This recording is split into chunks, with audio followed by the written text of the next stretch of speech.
आज हम पढ़ेंगे यूनिट 5 जो है इंजीनियरिंग मटेरियल्स एंड रिफ्रैक्टरीज। ठीक है, इंजीनियरिंग मटेरियल्स क्या होता है और रिफ्रैक्टरीज क्या होती है, पहले तो हमें ये पता होना चाहिए, फिर ही हम ये चैप्टर स्टार्ट करेंगे, यूनिट स्टार्ट करेंगे। इंजीनियरिंग मटेरियल्स ऐसे मटेरियल्स हैं जो कोई सिविल इंजीनियर, कोई मैकेनिकल इंजीनियर यूज़ कर रहा है अपनी फील्ड में। ठीक है, ऐसे मटेरियल्स जो कुछ बनाने के लिए यूज़ हो रहे हैं, जैसे पेंट है, सीमेंट है, ठीक है, या फिर कोई फैक्ट्रीज़ है वहाँ पे मटेरियल यूज़ हो रहा है। कौन से मटेरियल यूज़ होते हैं उनके बारे में हम स्टडी करेंगे। और रिफ्रैक्टरीज़ क्या है, ऐसा मटेरियल वो जो बहुत ज़्यादा हाई टेम्परेचर को भी रेजिस्ट कर सकता है। ठीक है, तो इंजीनियरिंग मटेरियल एंड रिफ्रैक्टरीज का मतलब पता लग गया। तो हम सबसे पहले पढ़ेंगे व्हाट इज़ कंडक्टर्स, कंडक्टर्स क्या होते हैं, और नॉन कंडक्टर्स क्या होते हैं, एंड सुपर कंडक्टर्स क्या होते हैं। पहले हम 3 चीज़ें पढ़ेंगे। ठीक है, कंडक्टर्स क्या होते हैं, they are the materials through which charge can move.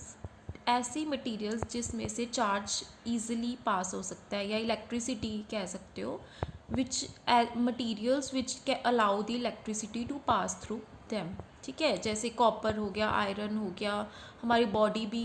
ठीक है, तो वो क्या है, सब क्या ऐसे मटेरियल्स को हम क्या बोल देंगे, कंडक्टर्स बोल देंगे।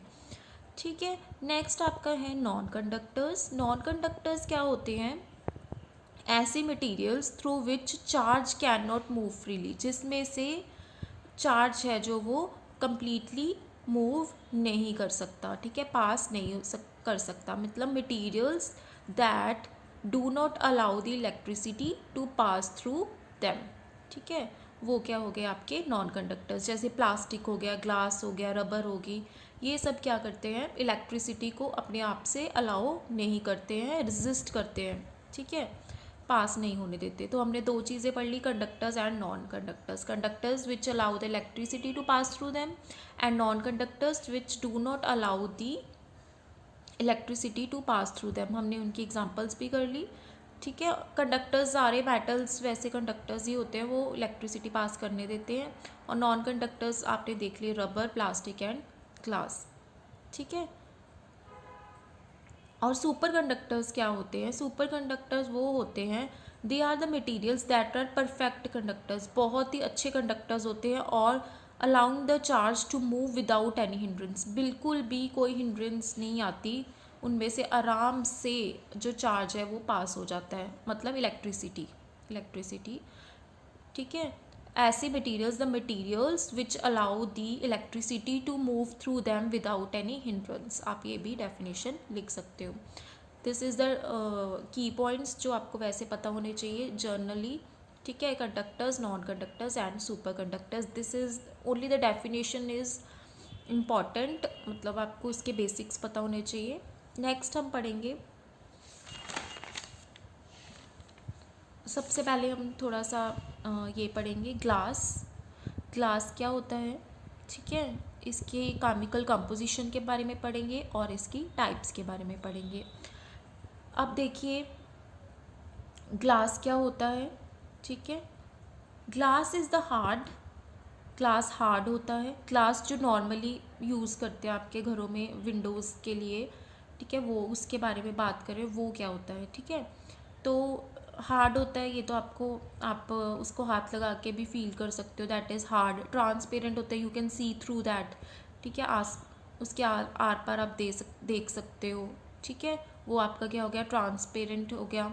Super cooled complex mixture of various metallic silicones, metallic silicones का ये एक कॉम्प्लेक्स होता है। ठीक है, इसका जब हम आगे कंपोजिशन करेंगे तो उसमें आपको पता लग जाएगा कि मेटालिक सिलिकेट्स कैसे इसमें इन्वॉल्व है। It is one of the most important building material, ये क्या है, एक आपका बहुत अच्छा इम्पॉर्टेंट बिल्डिंग मटेरियल है। जब आप कोई बिल्डिंग बनाते हो उसमें ऑब्वियसली विंडोज़ तो लगेंगी, तो वहाँ पे ग्लास आपका यूज़ होता है, तो this is the most important building material. ठीक है, नेक्स्ट है आपका, इसकी कंपोजिशन करेंगे। देखिए composition, it may be represented as XR2O 6SiO2। ठीक है, तो इसमें देखिए R क्या है आपका, अल्कली मेटल है। अल्कली मेटल्स जो फर्स्ट ग्रुप होते हैं एस ब्लॉक के अल्कली मेटल्स होते हैं। ठीक है, और जो सेकंड ग्रुप होता है अल्कलाइन अर्थ मेटल्स होते हैं। ठीक है, तो आर है, आप कोई भी अल्कली मेटल ले सकते हो। ओ क्या है आपका, ऑक्सीजन, ये तो सबको पता है। वाई, ठीक है, कोई भी आपका न्यूमेरिक डिजिट हो सकता है 1 2 3 4, एक्स भी, ठीक है, कुछ भी हो सकता है 1 2 3 4। एम क्या है आपका, कैल्शियम, ठीक है, आयरन, जिंक, ये सब। एक्स वाई क्या है मैंने बता दिया, कोई भी आपका होल नंबर हो सकता है 1 2 3 4 5 6, वो आपका क्या हो गया, केमिकल कंपोजिशन। मतलब इसमें एल्कली मेटल्स भी इन्वॉल्व है। अब 6SiO2 भी लिखा हुआ है, मतलब मेटालिक, पहले मेटल भी यूज़ हुई है और यहाँ पे सिलिकेट्स भी यूज़ हुए हैं, मतलब SiO2। ठीक है, कितने, 6। ओके, एक्स वाई आपकी क्या है, होल नंबर्स है। एल्कली मेटल क्या यूज़ हुई है, कोई भी आप एल्कली मेटल यूज़ कर सकते हो आर की जगह, और एम की जगह आप क्या यूज़ कर सकते हो, calcium, iron, calcium, iron and zinc. अब हमने कर लिया इसकी डेफिनेशन कि ये ट्रांसपेरेंट होती है, इस मतलब इसके थ्रू हम देख सकते हैं, और हार्ड होती है, और इसकी कंपोजिशन में कौन होते हैं, मेटालिक सिलिकेट्स होते हैं, और ये बहुत ही इंपॉर्टेंट बिल्डिंग मटेरियल है। ठीक है, ये हमने कर लिया। उसके बाद हमने क्या कर लिया, केमिकल कंपोजिशन कर लिया। ठीक है, जिसमें हमने क्या देखा कि इसमें ऑक्सीजन इन्वॉल्व है, अल्कली मेटल इन्वॉल्व है, मेटल इन्वॉल्व है, कैल्शियम, आयरन एंड जिंक वगैरह, एंड साथ में क्या है, सिलिकेट्स भी हैं इसमें इन्वॉल्व। तो ये हो गया आपकी केमिकल कंपोजिशन ऑफ ग्लास। अब हम क्या पढ़ेंगे, टाइप्स पढ़ेंगे थोड़ी सी। ओके, तो टाइप्स ऑफ ग्लासेस क्या हैं, देखिए फर्स्ट है आपका सोडा लाइम। ठीक है, सोडा लाइम, सॉफ्ट ग्लास और द ऑर्डिनरी ग्लास। ठीक है, तो आप क्या बोल सकते हो, इसमें से कोई भी नाम ले सकते हो। आपको सोडा लाइम, या फिर आप ये भी याद कर सकते हो, आपका तो सब्जेक्टिव एग्ज़ाम होगा, तो आप इसमें से कोई भी एक याद कर सकते हो, सोडा लाइम, सॉफ्ट ग्लास और द ऑर्डिनरी ग्लास। ठीक है, सोडा लाइम में अब क्या होता है, देखो अब इसमें सिलिका कितना होता है, SiO2 या सिलिकेट्स बोल सकते हो, 70 to 76%। ठीक है, इसमें कितना सिलिका प्रेजेंट है, 70 to 76%। लाइम कितना प्रेजेंट है, अब देखो MO है जो हमारा सेंटर में, MO जो ये है हमारा MO। इसमें अब इन्होंने M की जगह कैल्शियम ले लिया है। ठीक है, तो हमारा CaO कितना है, 10 to 13%।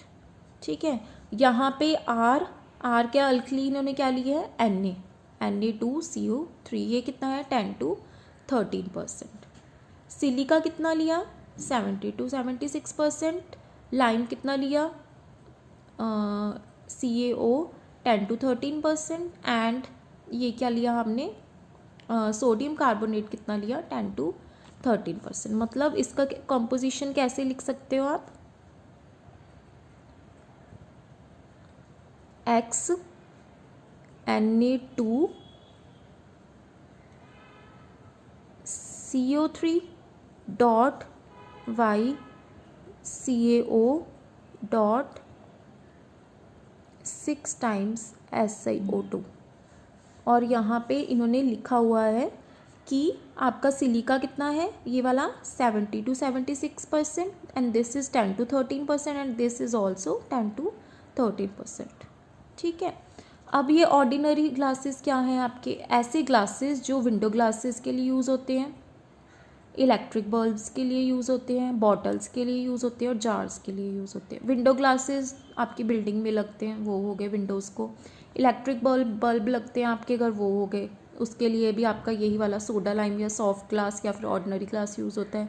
बॉटल्स जो आपकी बनी हैं ग्लास की, वो भी किसकी होती है, सोडा लाइम हो गया मटेरियल की बनी होती है।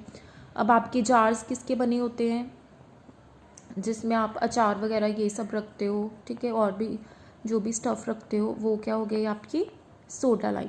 ठीक है, सेकंड आपका हो गया लेड ग्लास और द फ्लिंट ग्लास।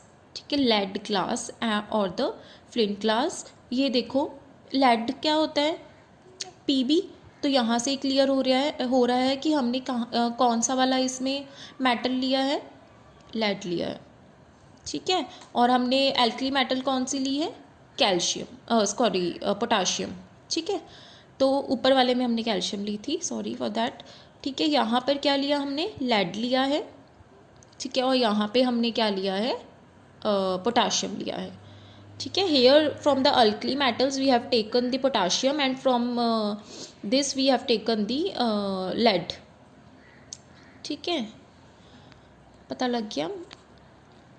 यहाँ पे मैंने आपको आयरन भी बोला था, आप आयरन भी ले सकते हो, ठीक है। वो मैंने लिखा नहीं, आप आयरन भी ले सकते हो, ठीक है। ये आपको पता लग गया कि कौन सा इसमें अल्कली मेटल यूज़ हुई है और कौन सी मेटल यूज़ हुई है, वो आप यहाँ पे नोट कर सकते हो, लेड एंड यहाँ पे पोटाशियम। सिलिका कितना यूज़ हुआ है, 50%। ये रेड लेड कितना यूज़ हुआ है, 33%। पोटाशियम कार्बोनेट कितना यूज़ हुआ है, 17%, ओके। अब यहाँ देखिए यूजेस, ये कहाँ पे यूज़ होता है, ये वाला ग्लास, लेड ग्लास और द फ्लिंट ग्लास, ठीक है। इसके दो नाम थे। तो ये कहाँ पे यूज़ होता है, ये यूज़ होता है ऑप्टिकल पर्पसेस, मतलब लेंसेज के लिए। जो आप ग्लासेस लगाते हो, ऑप्टिकल ग्लासेस लगाते हो, उसके लिए आपका ये यूज़ होता है ग्लास। कौन सा ग्लास यूज़ होता है, लेड ग्लास और द फ्लिंट ग्लास, ठीक है जी। कुछ और टाइप्स करेंगे, ठीक है। नेक्स्ट है जीना ग्लास और पायरेक्स ग्लास, ठीक है। अब इसमें देखिए क्या है, पायरेक्स ग्लास और जीना ग्लास और द बोरोसिलिकेट ग्लास भी आप इसको बोल सकते हो, ठीक है। इसमें सिलिका कितना यूज़ हो रहा है, 80.5% यूज़ हो रहा है। बोरोन कितना यूज़ हो रहा है, बोरोन और एल्युमिनियम लिया है इसमें इन्होंने, ठीक है। B2O3 13%, alumina Al2O3 3%। And alkali oxides कौन से लिए हैं इन्होंने, दो हैं इसमें, एक है सोडियम का, एक है पोटाशियम का, ठीक है। एक ये सोडियम का है, एक ये पोटाशियम का है, एक इन्होंने बोरोन लिया है, एक इन्होंने एल्यूमिनियम लिया है, ठीक है। इसमें दो दो यूज़ हो रहे हैं, दो दो, उसमें एक ही है ना, पहले वालों में एक ही यूज़ हुआ है एल्कली ऑक्साइड, इसमें दो हैं, ठीक है। इसमें ये वाला मेटल ऑक्साइड भी क्या है, दो है, बोरोन एंड एल्यूमिनिया। एंड इसमें कौन सा है, आपका पोटाशियम एंड सोडियम। अब यहाँ पे देखिए सिलिका 80.5%, बोरोन ऑक्साइड 13%, एल्यूमिनिया कितना है 3%, एल्कली ऑक्साइड्स कितना है आपका, पोटाशियम ऑक्साइड 3% है एंड सोडियम ऑक्साइड कितना है 0.5% है, ठीक है।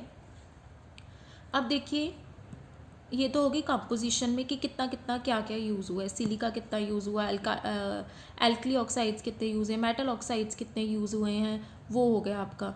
तो यूजेस क्या हैं इसके, कहाँ पे यूज़ होता है ये वाला पायरेक्स ग्लास और द जीना ग्लास, ये कहाँ पे यूज़ होता है, इन द लेबॉर्ट्री अपरेटस। कहाँ पे यूज़ होता है, इन द लेबॉर्ट्री अपरेटस।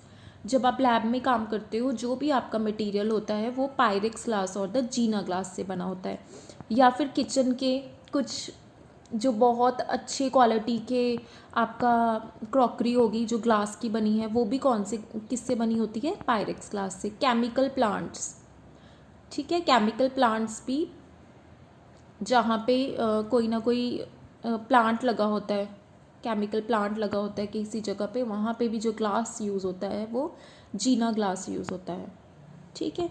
अब नेक्स्ट है आपका और भी स्पेशल ग्लासेस हैं, ये तीन है जो आप बेसिक ग्लासेस हैं जो आप डेली लाइफ में यूज़ करते हो, ठीक है। और मतलब बहुत ही इजी हैं। अगर और भी स्पेशल टाइप ऑफ क्लासेस आपको करने हैं जो एक्सपेंसिव होते हैं थोड़े, अगर वो आपको करने हैं तो वो नेक्स्ट मैं पढ़ा देती हूँ, आप इसमें से और भी आप स्टडी कर सकते हो एक्स्ट्रा मार्क्स गेन करने के लिए। नेक्स्ट है आपका क्रूक्स ग्लास और ऑप्टिकल ग्लास। क्रूक्स ग्लास में क्या होता है, सिलिकेट, इसमें परसेंटेज नहीं लिखी कितने डाले हैं, ठीक है। अब देखिए क्रूक्स ग्लास में कौन सा है, फॉस्फोरस है, सिलिकेट्स है एंड थोड़ा सा क्या है, स्मॉल अमाउंट ऑफ सीरियम है, ठीक है। क्या है, फॉस्फोरस है, सिलिकेट है और small amount of cerium. Cerium ठीक है। और इसके यूजेस क्या है, कहाँ पे यूज़ होते हैं, for making the lenses, high quality lenses बनाने के लिए, मतलब ग्लासेस बनाने के लिए जो आप यूज़ करते हो, तो ये वहाँ पे यूज़ होते हैं।